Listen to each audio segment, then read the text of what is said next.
Hello everyone, this is Priyanka Jakhad and I welcome you all at Government Job Alert। उम्मीद है कि आप सभी अच्छे होंगे। और कल जो 82/94 के की जो कोर्ट में जो सुनवाई थी उसके बाद जो पॉजिटिव पॉइंट निकल के आए, या फिर कह सकते हूँ कि जो कल 82/94 के काडर के जो पक्ष में जो सुनवाई हुई उसके बाद तो आई होप कि आप सब बहुत ज़्यादा मोटिवेटेड होंगे, क्योंकि अब बहुत जल्द जो 82/94 काडर को ज्वाइनिंग मिलने वाली है।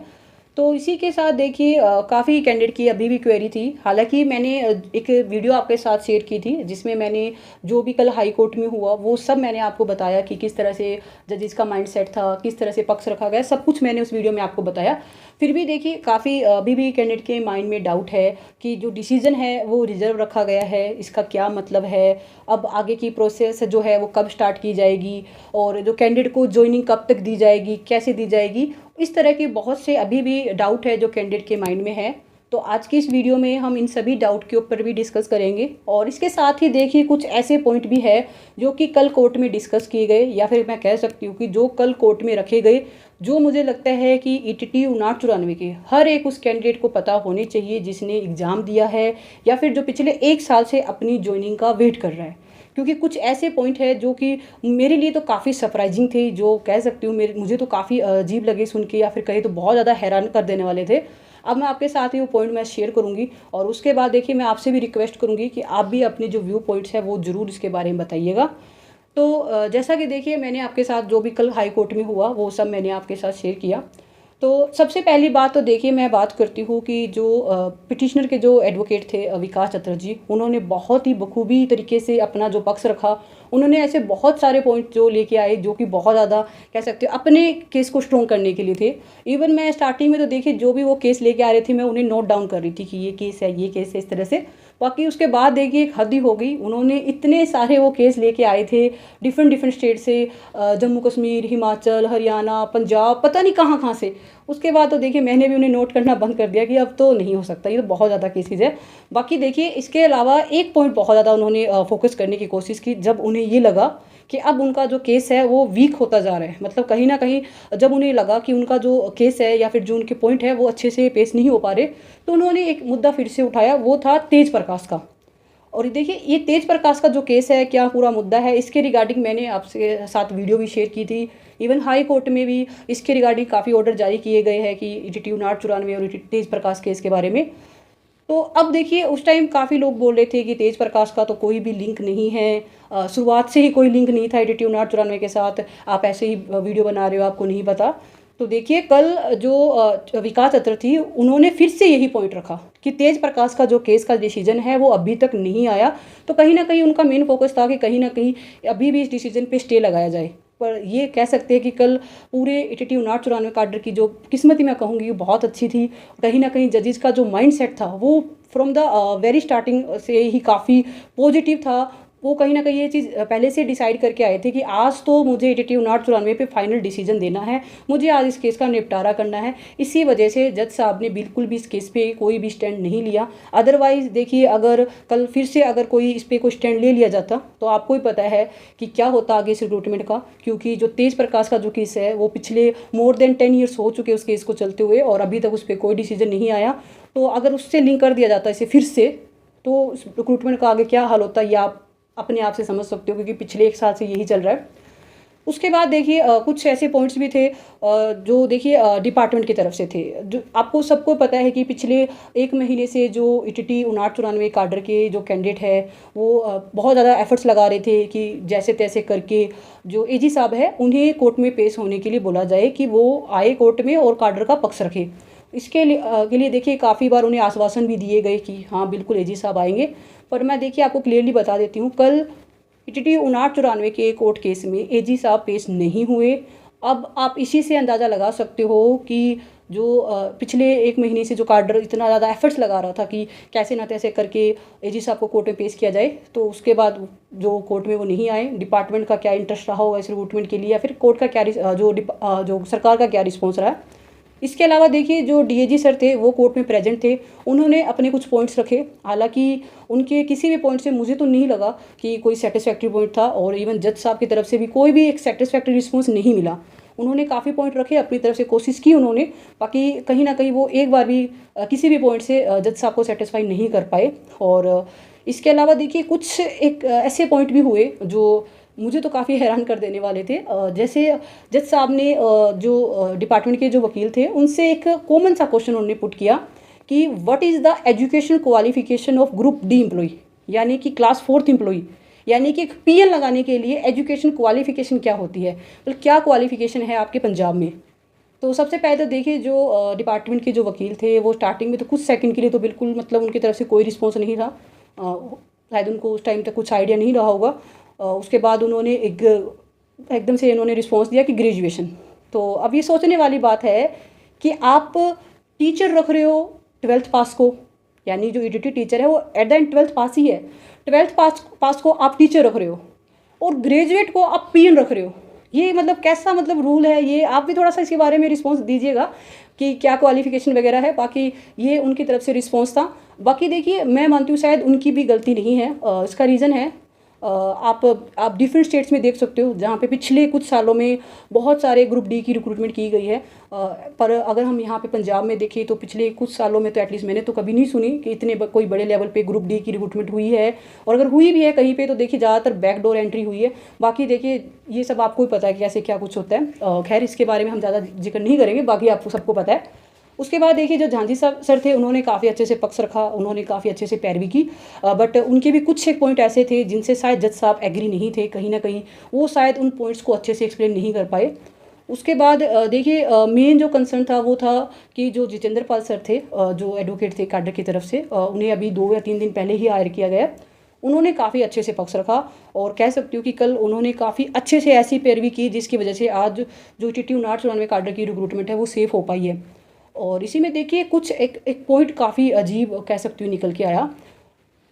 अभी तक हम ये सोच रहे थे कि वो कैंडिडेट जिनके पंजाबी पेपर ए को जिनसे क्वालिफाई नहीं हुआ और जिनके पेपर बी में बहुत अच्छा स्कोर है, सिर्फ उन्हीं कैंडिडेट ने पेपर ए को चैलेंज किया है, उन्हीं कैंडिडेट ने इस रिक्रूटमेंट पे केस किया है जिस केस की कल सुनवाई थी।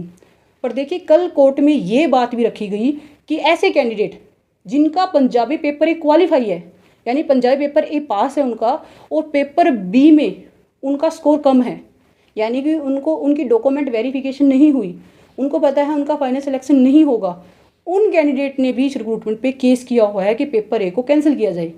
तो आप इसी से अंदाज़ा लगा सकते हो कि हमें पता है हमारी ज्वाइनिंग नहीं होनी, हम दूसरे को भी ज्वाइनिंग नहीं लेने देंगे। इस तरह के माइंड सेट के कैंडिडेट भी है जिन्होंने केस लगाया है। और ये चीज़ जो डिपार्टमेंट के वकील हैं उन्होंने भी जज साहब के सामने बिल्कुल क्रॉस वेरीफाई की है कि डिपार्टमेंट ने इस चीज़ को वेरीफाई किया है। आप इसी से देखिए आप अंदाज़ा लगा सकते हो किस तरह के माइंडसेट के लोग हैं। बाकी खैर सबका अपना अपना माइंडसेट है। दूसरा देखिए जो एक आपको पता होगा कि जितेंद्र पाल सर जो है एडवोकेट जी, उनको अभी 2 या 3 दिन पहले हायर किया गया है। वैसे तो देखिए मैंने आपको कभी नहीं बोला कि आप किसी को फ़ंड दीजिए, ये कीजिए वो कीजिए। बाकी देखिए अभी उनकी क्या है, फ़ीस अभी पेंडिंग है क्योंकि अभी उन्हें 2 दिन पहले ही हायर किया गया है। और उसके लिए देखिए हो सकता है आपको डिफरेंट ग्रुप्स में मैसेज वगैरह भी मिले होंगे कि उनकी फ़ीस वगैरह पे करनी, कुछ फ़ंड की हेल्प कीजिए। तो देखिए कल जो भी कैंडिडेट कोर्ट में प्रेजेंट था आप उनसे पूछ सकते हो कि जो 5994 की रिक्रूटमेंट को सेव करने में सबसे बड़ा जो रोल था वो कल जितेंद्र पाल सर का ही था। और देखिए अभी उनकी जो फ़ीस है वो पेंडिंग है। तो अभी देखिए ये हमारी सबकी ड्यूटी बनती है, हर एक कैंडिडेट की ड्यूटी बनती है, एक मोरल ड्यूटी बनती है कि हम उनकी जो फ़ीस है वो पे करें। इसके लिए जो भी आप कंट्रीब्यूट कर सकते हो आप ज़रूर कंट्रीब्यूट कीजिएगा, जितनी भी आपसे बन सकता है आप उतना कंट्रीब्यूट कीजिए। बाकी देखिए अगर आपको लगे, हो सकता है काफ़ी कैंडिडेट को ये लगे कि अब तो कोर्ट में सुनवाई हो चुकी है, अब क्या ज़रूरत है उनको फ़ीस देने की, अब तो बस चलो डिसीजन ही आना है। तो देखिए कोर्ट कचहरी में जो आपके कोई नोन में कोई है जिनका कभी जिन्होंने कभी कोर्ट केसेस इस तरह से डील किया, आप उनसे इसके बारे में ज़रूर बात कीजिएगा। वो आपको अच्छे से बताएंगे कि किस तरह से कोर्ट में पैसे वकीलों को दिए जाते हैं, किस तरह से पैसे लिए जाते हैं। वो आपको शायद इस मेरे से ज़्यादा बेटर वे में एक्सप्लेन कर पाएंगे। बाकी आप अपनी मोरल ड्यूटी समझ के देखिए ज़रूर आप अपना जो भी कंट्रीब्यूशन है कीजिएगा। खैर देखिए ये भी आपके सबका अपना अपना है कि आप क्या सोचते हो, जैसे जो भी है। अब देखिए मैं बात करती हूँ कि अब मेन मुद्दे पे आते हैं। अभी जो हमने डिस्कस किया कि कल जो डिसीजन है वो रिजर्व रखा गया है, तो डिसीजन कितने टाइम तक जारी किए जाने की पॉसिबिलिटीज़ हैं। देखिए इसके रिगार्डिंग मैंने जितेंद्र पाल जी जो एडवोकेट है मैंने उनसे बात की थी। तो उन्होंने जो मैक्स जो आइडिया दिया है उन्होंने वो दिया है कि 7 to 10 डेज, यानी कि मोस्ट प्रोबेबली है कि विद इन 1 वीक या फिर 10 डेज में जो डिसीजन है वो जारी कर दिया जाएगा। और उम्मीद है कि जो डिसीजन हो बहुत जल्द जारी किया जाए। बाकी तो देखिए कोर्ट पे डिपेंड करता है, बाकी most of the probably chance यही है नेक्स्ट 7 to 10 डेज में आपका जो डिसीजन है वो जारी कर दिया जाएगा। और जारी में भी देखिए जो डिसीजन है वो काडर के पक्ष में ही आने की पूरी पूरी पॉसिबिलिटी है, पूरे पूरे चांस है। रीज़न सस्पेंस वहाँ पे अराइज होता है जहाँ पे ये हो कि देखिए दोनों पार्टी ने अपना अपना जो पक्ष रखा है, अब समझ में नहीं आ रहा कि कौन सी पार्टी ज़्यादा फेवर में, ज़्यादा हम कह सकते हैं अच्छी से रखा जिसने पक्ष, या फिर दूसरी वीक रही है, ऐसा कुछ नहीं था। डायरेक्टली स्टार्टिंग से ही बहुत पॉजिटिव रहा पॉइंट ऑफ व्यू। जज साहब का भी काडर की तरफ से जो वकील थे उन्होंने अच्छे से रखा। तो कहीं ना कहीं देखिए अभी यही है कि जो पॉजिटिव रिस्पॉन्स ही रहेगा। और अब मैं बात करती हूँ कुछ ऐसे पॉइंट्स की।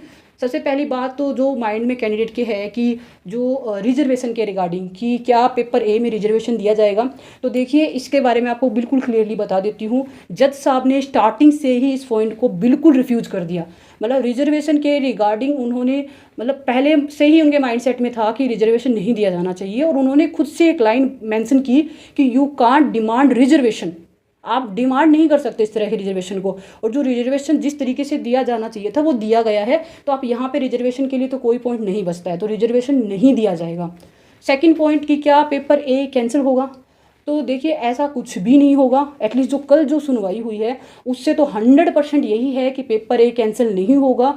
जिस तरह से रिक्रूटमेंट ये डिसाइड की गई थी फ्रॉम द स्टार्टिंग कि इस तरह से हम रिक्रूटमेंट करेंगे, वैसे ही आपकी रिक्रूटमेंट कंप्लीट होगी।